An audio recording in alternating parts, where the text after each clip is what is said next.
एक अद्भुत सैनिक और एक पौराणिक कहानी का नायक, तुम्हारा भाई जिसे देवता मानते हैं। जब वो आएंगे, और वो जरूर आएंगे,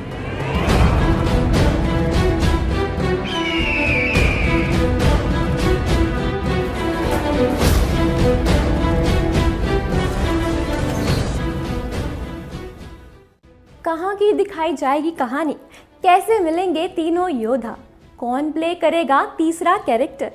जैसे कि आपने पिछली फिल्म में देखा होगा कि कोमाराम भीम और एल्लूरी सीतारमन दोनों ही आदिवासियों के अधिकारों के लिए लड़ते हैं और जीत हासिल करते हैं।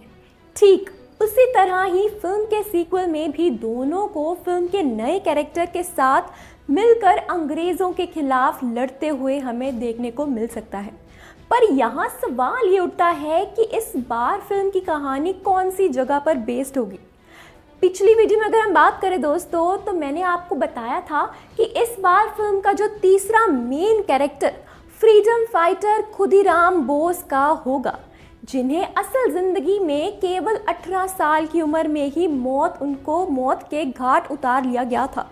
पर फिक्शन स्टोरी के चलते फिल्म में उनके बड़े होने की कहानी दिखाई जाएगी। खुदीराम बोस बंगाल के मोहबानी में जन्मे थे, इसलिए फिल्म की बात करें तो कहानी भी बंगाल पर बेस्ड होगी। कहानी की अगर हम बात करें उस वक्त की है जब अंग्रेज़ों हमूकत अपनी निर्दयता पर उतार चुके थे। बंगाल के लोगों की हालत काफ़ी ज़्यादा ख़राब थी, जहाँ एक तरफ अंग्रेज़ लोगों को एक गुलाम से भी बदतर ज़िंदगी जीने के लिए मजबूर कर रहे थे, वहीं दूसरी ओर औरतों की हालात भी और भी ख़राब थी। खुदीराम बोस के पिछले कारनामों की वजह से वो अंग्रेज़ों की नज़र में बने हुए थे, पर जेल जाने के बाद खुदीराम की बहन उनको अब किसी भी तरह का काम करने के लिए मना कर देती है।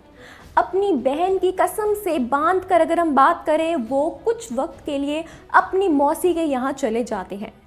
एक दिन जब वो वापस अपने घर आते हैं तो रास्ते में वो कुछ ऐसा देखते हैं दोस्तों, जिससे उनके अंदर का सोया हुआ क्रांतिकारी एक बार फिर से जाग जाता है। खुदीराम बोस जब अपनी मौसी के यहाँ थे तब उन्हें कोमाराम भीम और एल्लूरी के बारे में पता चलता है। लौटने पर अपने सामने अगर हम बात करें होते हादसे को देखकर खुदीराम का खून खौल जाता है। फिर वो किसी भी तरह से कोमाराम भीम और राम से मिलने का मन बना लेते हैं। खुदीराम को अगर हम बात करें तो दोनों के बीच की जो दोस्ती है और उनके अनोखे साहस का पहले से ही पता चल जाता है, जिससे उसको इतना समझ आ जाता है कि अगर उसकी बात दोनों में से किसी एक तक भी पहुंच जाती है तो दोनों ही उसकी मदद करने के लिए ज़रूर आएंगे। अपनी बहन की कसम से बांधे होने के कारण खुदीराम कोमाराम और एल्लूरी तक अपनी बात पहुंचाने का एक अलग तरीका निकालता है। खुदीराम कि अगर हम बात करें, उन दोनों के नाम एक चिट्ठी लिखता है और उसे पहुंचाने का काम अपने दोस्त को देता है।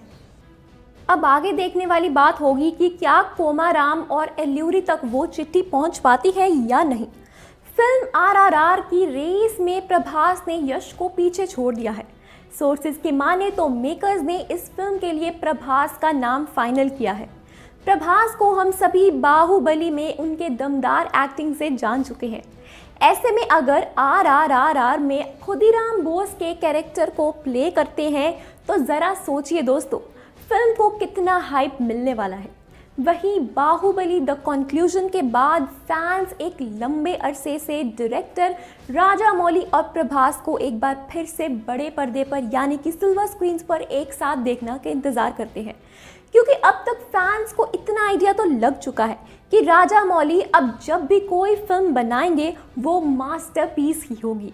जहां उड़ती हुई खबरें बता रही हैं दोस्तों कि फिल्म में प्रभास की एंट्री हो सकती है, वहीं दूसरी ओर मेकर्स ने इस बात पर अभी तक चुप्पी साधी है दोस्तों।